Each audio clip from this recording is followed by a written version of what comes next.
Hello friends, I'm Miss Deanna from the Newburgh Chandler Public Library. We've come to a special place called Howell Wetlands. And this is another place to look for water creatures. We're going to hike around and see if we see anything. So I'm here with Miss Emily. We're on the boardwalk here at the wetland, and you can see the types of plants that they have. And then if we look down, there's different types of plants, and I bet there's a lot of little fish hiding underneath there. We just haven't been able to see any. I'm going to stop talking for a minute and you can listen and hear some of the things we can hear.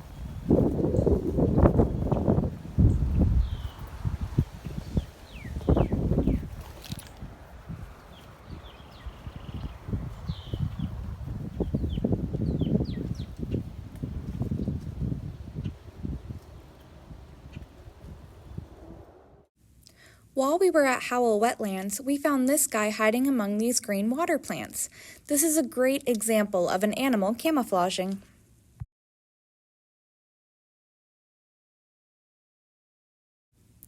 If you're looking for animals, make sure to keep an eye out for small things. This skimmer bug that we found was fascinating. Scientists are studying the legs of water bugs like these in hopes of making materials that easily repel water and help objects move faster over the water.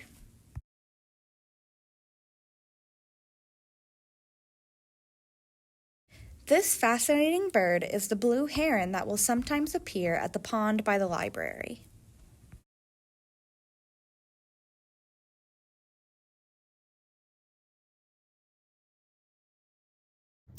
Hi, I'm Kayla and I work in technical services at the library, and Miss Emily has asked me to read a joke today. Why should you never skate on a duck pond? Because the ice might quack.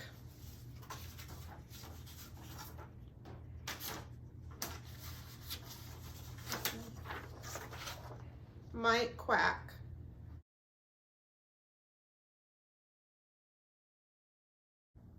Sometimes when I look high in the sky, I see a bird go flying by. I get my binoculars to try and see, but that big bird was faster than me. But I know it looked like this. Have you ever seen this flying in the sky? Do you see the long beak and the crooked neck and the long legs?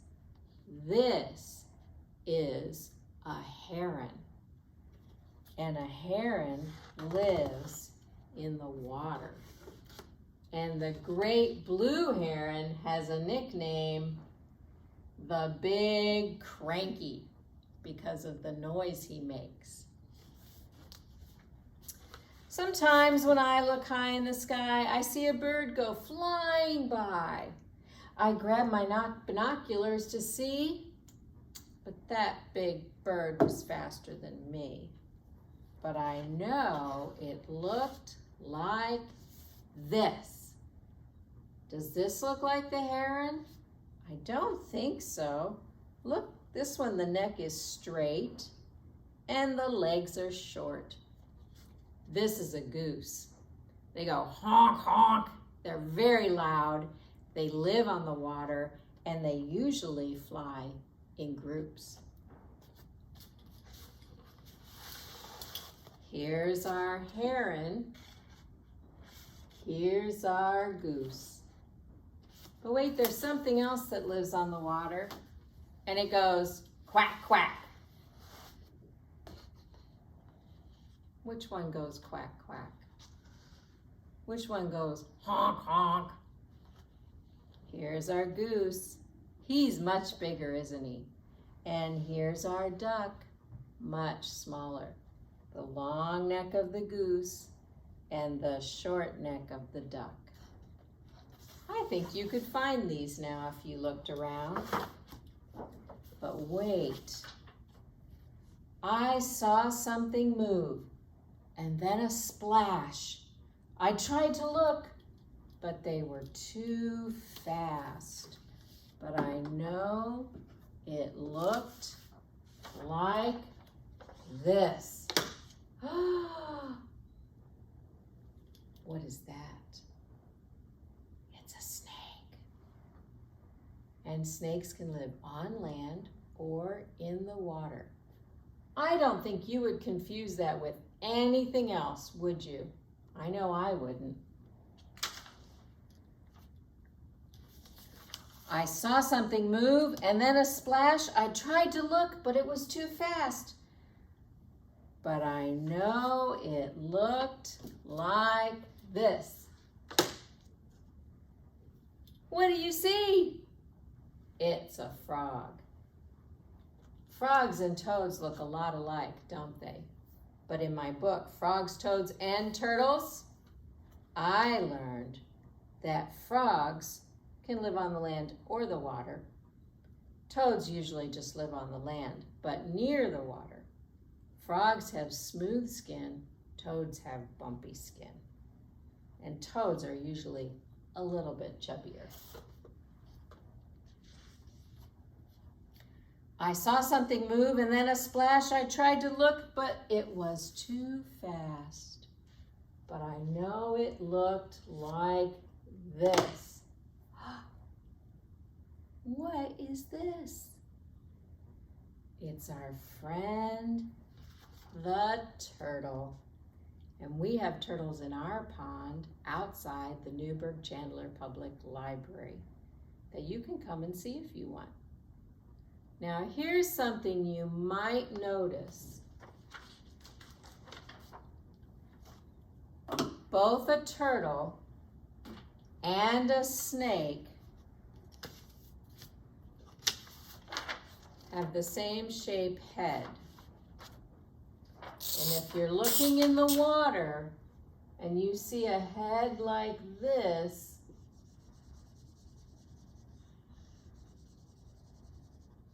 how do you know if that's a turtle or a snake? Well, you can look for two things.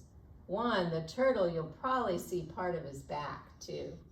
You know, that really familiar shell. But the other thing too is a snake usually doesn't stick his head out of the water like that. A snake usually just glides across the top. And even though a turtle looks friendlier than a snake, we don't touch either one. And we don't touch the birds that we see either. So go explore the pond. My friend Miss Danielle is going to show you something you can make to help you go exploring the next time you go outside.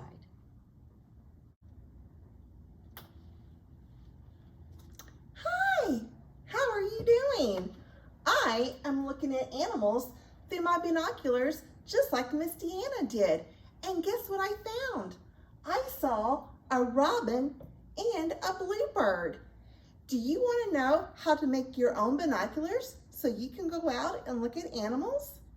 Great.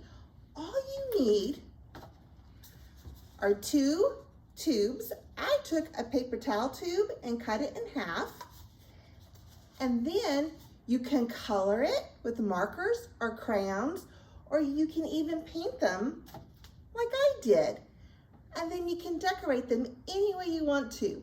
I put stickers on mine, but you can put stickers, draw pictures, or even put feathers on yours. Then you will need 2 pieces of tape. Whoops, well, we'll do one first. 2 pieces of tape about 9 to 10 inches long. And I'm going to wrap the tape around the first of my tubes at the top and bring them all the way around, just like this. And I'm going to flip it and take my second piece of tape and wrap it all the way around. And now I have binoculars that I can go outside and use to look for animals. Now remember, if you see animals outside, always remember to be safer when you're in nature because it's wild and free and we only use our eyes to see. See you next time.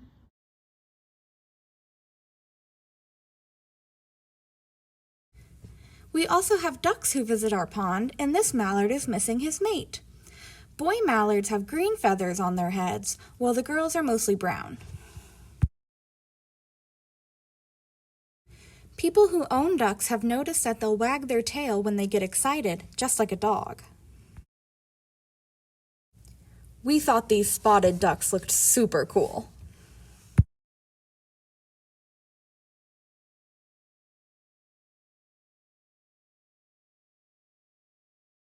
Our pond is home to several very hungry turtles. Turtles are reptiles, which means they are cold-blooded and often seen sunning on the banks of the pond to get warm. We had to approach quietly, but this brave little turtle stayed where he was for a bit. You can usually tell where a turtle lives by its shell. Turtles that live mostly on land have high domed shells, while turtles that live mostly in the water have low, flat shells and often web-like feet. A turtle shell, which is also his backbone, has over 60 bones.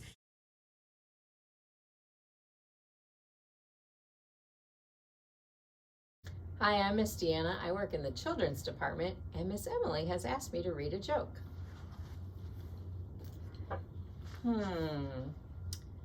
What do you call ducks that steal from their pond? Robber ducks. Robber, get it? Robber ducks.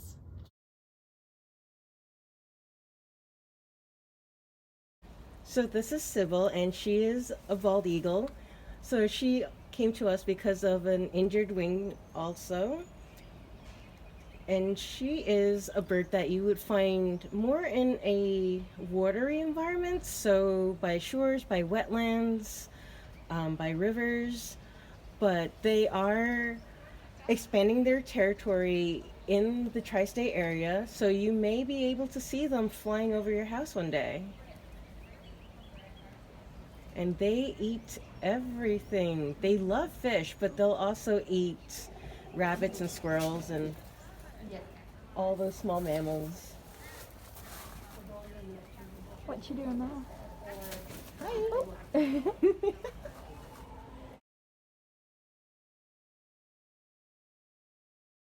Hi, we're the crew from the Children's Department at Bell Road Library, part of our Newburgh Chandler Public Library. Today, we are going to teach you the song, 5 Green and Speckled Frogs.